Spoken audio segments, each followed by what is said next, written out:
आखिर कैसे एक शांतिपूर्ण आध्यात्मिक आंदोलन भारतीय उपमहाद्वीप के सबसे ताकतवर साम्राज्यों में से एक बन गया। ये सिखों की कहानी है, गुरुओं की शिक्षाओं से लेकर महाराजा रणजीत सिंह के एक विशाल साम्राज्य तक। चलिए आज इसी असाधारण सफर को करीब से समझते हैं। तो सवाल यही है कि आखिर ये हुआ कैसे? इसका जवाब हमें इतिहास के पन्नों में ले जाएगा, एक ऐसी कहानी में जहां उत्पीड़न भी है, हिम्मत भी है और एक जबरदस्त बदलाव भी। तो ये है हमारा आज का सफरनामा। हम शुरुआत करेंगे गुरु नानक की रखी नींव से, फिर देखेंगे कि कैसे गुरु परंपरा ने एक अलग पहचान बनाई। उसके बाद खालसा पंथ के जन्म को समझेंगे, रंजीत सिंह के साम्राज्य के शिखर को देखेंगे और आखिर में अंग्रेजों के साथ हुए युद्ध और साम्राज्य के अंत का विश्लेषण करेंगे। तो चलिए कहानी के पहले पड़ाव से शुरू करते हैं। तो हमारी कहानी शुरू होती है 15वीं सदी के हिंदुस्तान से। ये वो दौर था जब मुगल साम्राज्य अपनी जड़ें जमा रहा था और इसी उथल-पुथल के बीच गुरु नानक ने एक नए आध्यात्मिक रास्ते की नींव रखी। गुरु नानक ने उस समय दो ऐसी चीजें शुरू की जो बिल्कुल क्रांतिकारी थीं।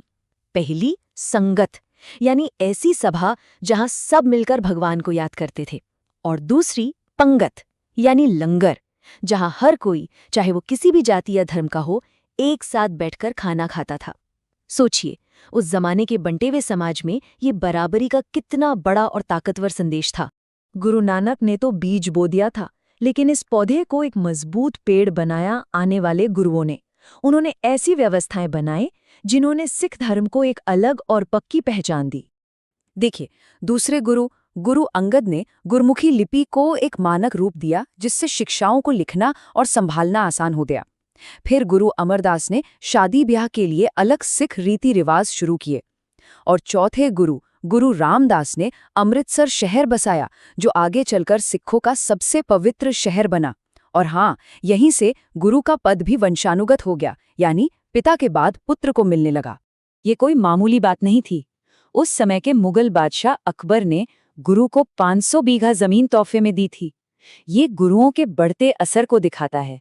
इसी जमीन पर गुरु रामदास ने एक तालाब खुदवाया और अमृतसर शहर की नींव रखी, जो सिख समुदाय का दिल बन गया। लेकिन मुगलों के साथ ये दोस्ताना रिश्ता हमेशा कायम नहीं रहा। 1606 में बादशाह जहांगीर के हुक्म पर 5वें गुरु अर्जुन देव को शहीद कर दिया गया। ये सिख इतिहास का एक बहुत ही काला अध्याय था, एक ऐसा मोड़ जिसने इस शांतिप्रिय समुदाय को अपने वजूद को बचाने के लिए हथियार उठाने के बारे में सोचने पर मजबूर कर दिया। गुरु अर्जुन देव की शहादत के बाद सिख पहचान में एक बहुत बड़ा बदलाव आया। उनके बेटे और अगले गुरु हरगोबिंद ने 2 तलवारें पहनी, मीरी और पीरी, एक दुनियावी ताकत की निशानी और दूसरी रूहानी ताकत की।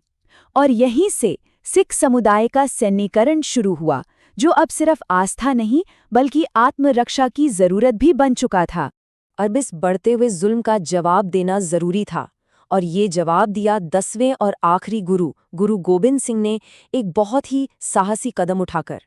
उन्होंने सिख समुदाय को एक नए रूप में ढाला, एक अनुशासित योद्धा संतों के संगठन के तौर पर, जिसे नाम दिया गया खालसा। साल 1699 में गुरु गोबिंद सिंह ने खालसा पंथ की स्थापना की। ये सिर्फ एक फौज नहीं थी, बल्कि ये उन लोगों का एक समूह था जो आध्यात्मिक रास्ते पर भी चलेंगे और जरूरत पड़ने पर धर्म की रक्षा के लिए लड़ेंगे भी। उन्होंने पाहुल नाम की एक दीक्षा रस्म शुरू की, जिसमें सिख अमृत पीकर खालसा में शामिल होते थे और धर्म की रक्षा की कसम खाते थे। खालसा सिखों को एक खास पहचान दी गई, जिसे 5 ककार कहते हैं। केश यानी बिना कटे बाल, कंघा सफाई के लिए, हाथ में कड़ा, कच्छेरा और कृपाण यानी आत्मरक्षा और न्याय के लिए एक छोटी तलवार। ये सिर्फ बाहरी प्रतीक नहीं थे, बल्कि उनकी प्रतिबद्धता की निशानी थे। इस एकता की भावना को और भी मजबूत करने के लिए गुरु गोबिंद सिंह ने सभी खालसा पुरुषों को अपने नाम में सिंह जोड़ने को कहा, जिसका मतलब है शेर। इससे उनमें एक निडरता और भाईचारे की जबरदस्त भावना पैदा हुई। अब हर सिख एक योद्धा था। अपने जाने से पहले गुरु गोबिंद सिंह ने एक आखिरी और सबसे ऐतिहासिक फैसला लिया। उन्होंने इंसानी गुरुओं की परंपरा को खत्म कर दिया और पवित्र ग्रंथ आदि ग्रंथ को हमेशा के लिए सिखों का गुरु घोषित कर दिया। अब इसे गुरु ग्रंथ साहिब के नाम से जाना जाता है।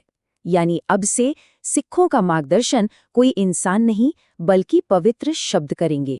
खालसा की स्थापना ने सिखों को एक जबरदस्त फौजी ताकत बना दिया था और अब अगली एक सदी में ये फौजी ताकत सियासी ताकत में बदलने वाली थी। अब बिखरे हुए सिख गुट एक मजबूत साम्राज्य की नींव रखने के लिए एकजुट हो रहे थे। मुगल साम्राज्य जैसे जैसे कमजोर हुआ, सिखों ने खुद को 12 छोटे छोटे आज़ाद गुटों में संगठित कर लिया, जिन्हें मिसल कहते थे। ये मिसलें आपस में लड़ती तो थीं, लेकिन इन्होंने पंजाब में सिख राज की नींव डाल दी थी। और इन्हीं में से सुकर चकिया मिसल के एक नौजवान लीडर रणजीत सिंह इन सबको एक झंडे के नीचे लाने के लिए सामने। शेरे पंजाब के नाम से मशहूर महाराजा रणजीत सिंह ने एक ऐसे साम्राज्य की स्थापना की जो अपनी सैन्य ताकत और धार्मिक सहनशीलता दोनों के लिए जाना जाता था।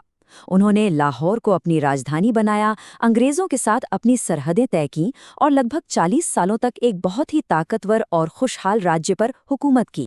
लेकिन रणजीत सिंह की मौत के बाद अंदरूनी झगड़ों ने साम्राज्य को कमजोर कर दिया और ठीक उसी वक्त एक और बड़ी ताकत यानी ब्रिटिश साम्राज्य दरवाजे पर दस्तक दे रही थी। अब 2 साम्राज्यों का टकराना लगभग तय था और इसका नतीजा हुआ 2 भयंकर लड़ाइयों में। पहली लड़ाई के बाद पंजाब में अंग्रेजों का दखल बढ़ गया, लेकिन दूसरी लड़ाई में सिख फौज की निर्णायक हार हुई।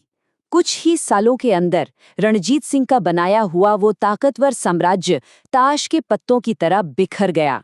हार के बाद गवर्नर जनरल लॉर्ड डलहौजी ने पूरे पंजाब को ब्रिटिश भारत में मिला लिया। आखिरी महाराजा युवा दिलीप सिंह को पेंशन देकर इंग्लैंड भेज दिया गया और साम्राज्य का सबसे कीमती खजाना कोहिनूर हीरा महारानी विक्टोरिया को भेज दिया गया और इसी के साथ सिख साम्राज्य का सूरज हमेशा के लिए डूब गया। तो इस तरह एक साम्राज्य का अंत हो गया। पर जैसा कि हमने देखा, सिखों का इतिहास सिर्फ साम्राज्यों के बनने और बिगड़ने की कहानी नहीं है। ये एक विचार की कहानी है, बराबरी, सेवा और हिम्मत का विचार। सियासी ताकत भले ही चली गई हो, लेकिन गुरुओं की दी हुई आस्था और खालसा की बनाई पहचान आज भी दुनिया भर के लाखों लोगों के दिलों में जिंदा है और हमेशा रहेगी।